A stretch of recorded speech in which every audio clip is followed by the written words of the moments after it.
मतदानाचा हक्क हा लोकशाहीमध्ये खूप पवित्र आपला अधिकार आहे आणि तो बजावताना बोधिसत्व भारतरत्न डॉक्टर बाबासाहेब आंबेडकरांनी जे संविधान लिहिलं, जी घटना लिहिली, जे कॉन्स्टिट्यूशन लिहिलं, ज्यात राणीच्या पोटी राजकुमार जन्माला येणार नाही तर मतपेटीतून आणि नव्याने EVM मधून राजकुमार राजा जन्माला येणार. ह्या राजा जन्माला घालण्याच्या प्रक्रियेत आपला सहभाग आहे, त्याचा खूप आनंद होतो. किंवा जो कोणी निवडून येणार तर आपलं एक मत आहे, त्याच्यामुळे खूप आनंद झाला. दादा, या सगळ्या प्रचारादरम्यान आरोप प्रत्यारोप टीका देखील खूप झाली, काही भ्रष्टाचाराचे आरोप झाले. तुम्ही तर नेमकं काय कसा प्रतिसाद दिली या सगळ्या टीकांकडे किंवा आरोपांकडे कसा? 2014 साली माननीय मोदीजी देशाचे पंतप्रधान होईपर्यंत या सगळ्या प्रचाराचा, आरोप प्रत्यारोपाचा पॉझिटिव्ह किंवा निगेटिव्ह परिणाम व्हायचा. 14ला मोदीजी पंतप्रधान झाले, देवेंद्रजी महाराष्ट्राचे मुख्यमंत्री झाले आणि 5 वर्षामध्ये आता विकासावर आणि चेहऱ्यावर मोदीजी आहेत ना करामंदार असं सुरू झाल्यामुळे हे आरोप प्रत्यारोप हे बुडबुडे आहेत, त्याचा काही उपयोग होत नाही. मला परवा प्रचारामध्ये ग्रामीण भागामध्ये एक अतिशय, आत्ता ज्या आजीबाईंना भेटलो त्या आजीबाई भेटल्या, तर माझं एक काम कराल का म्हटलं बोला. जरा मोदीजींना सांगा की तुमचं चिन्ह कमळ बदलून मोदीजी करा, आम्हाला ते सोपं पडेल. इतका मोदीजींचा करिश्मा असल्यामुळे तो बिहारमध्ये दिसला. प्रत्येक वेळेला नाचता येईन अंगणवाकडे, तसं आताही होणार आहे की मतचोरी वगैरे.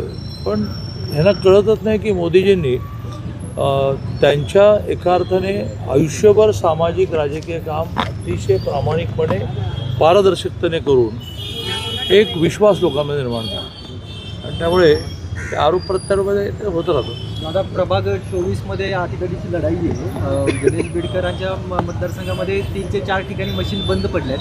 1 तासभर वाया गेलाय, तासभर वाढवून मिळावा अशी मागणी त्यांनी आयोगाकडे केली. हे साधारणतः नियम आहे की 5:30 वाजता जे कोणी कॅम्पसमध्ये आत राहतील त्या सगळ्यांना टोकन मिळून रात्री 12-1 पर्यंत मतदान करून घेण्याची पद्धत आहे. आणि त्यामुळे सगळं नीट होईल.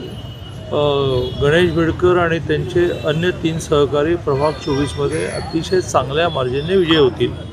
प्रभाग 23मध्ये सुद्धा भारतीय जनता पार्टीचे सगळे उमेदवार विजय होतील.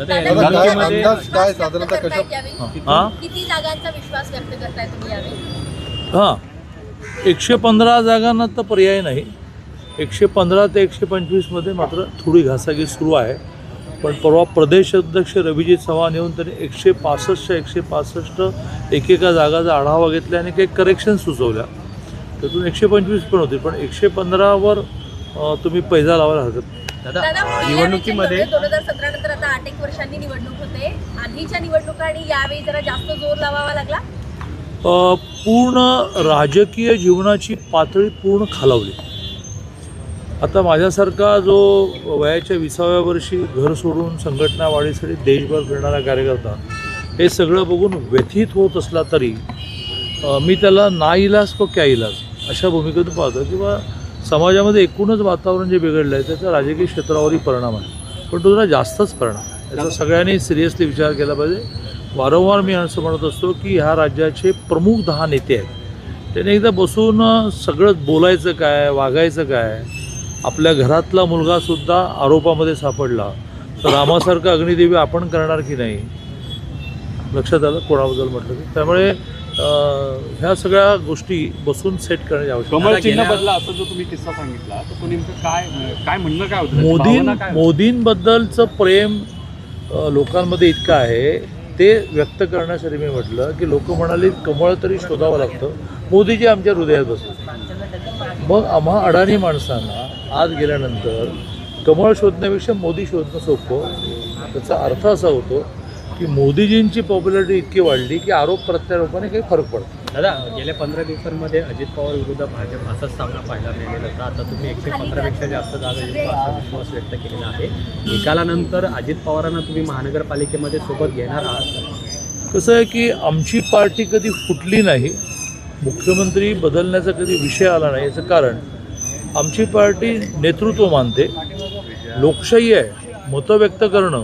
म्हणजे 40-42 वर्ष बरोबर काम केल्यामुळे मी वेगळ्या विषयांवर देवेंजींशी भांडेन, माझं मत मांडेन, तर फायनली देवेंजी म्हणतील ते फायनल. तसं आम्हाला 115 आणि रवीजी म्हणतात राज्याचे अध्यक्ष तर पण 125 जागा मिळाल्यानंतरही देवेंजी म्हणाले की नाही आता सगळ्यांना सामावून घ्या, तर त्या प्रपोर्शनमध्ये आम्ही सामावून घेऊ.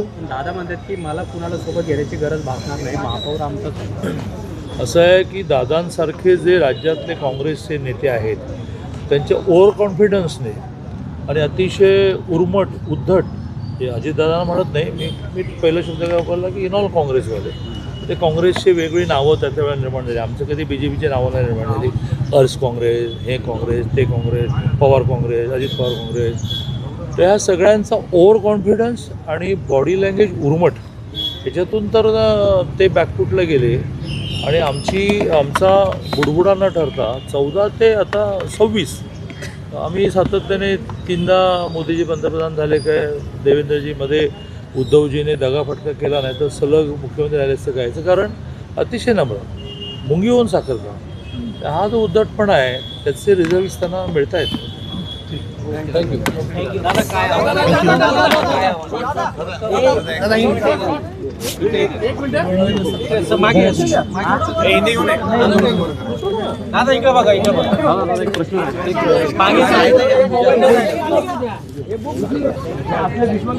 ऐक ना, एक प्रश्न राहिला आहे तो करू द्या ना.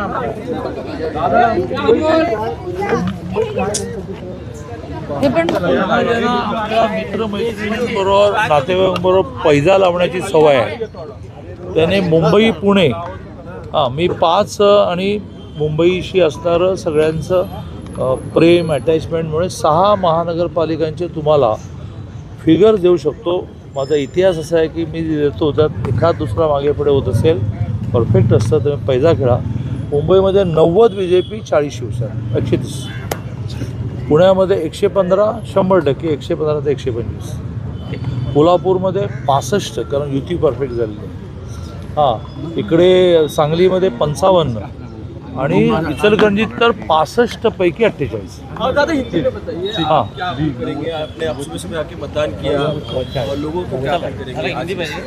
पहले तो लोगों को अपील करूंगा वोट किसको देना है, वोट के लिए भारत रत्न डॉक्टर बाबासाहेब